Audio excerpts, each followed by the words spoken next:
So this is TL Cooking. Today I'm making a chicken Alfredo pizza. This is the first time I've made this.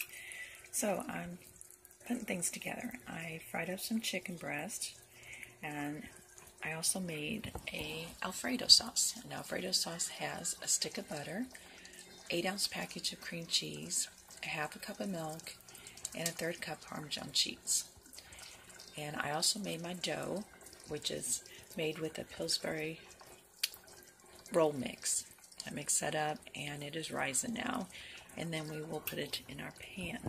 So I put my dough out and then I spread the Alfredo sauce on it.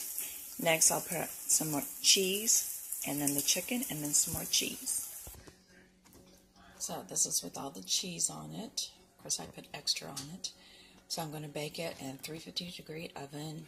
I'm going to figure around 20 minutes. So this is my finished product.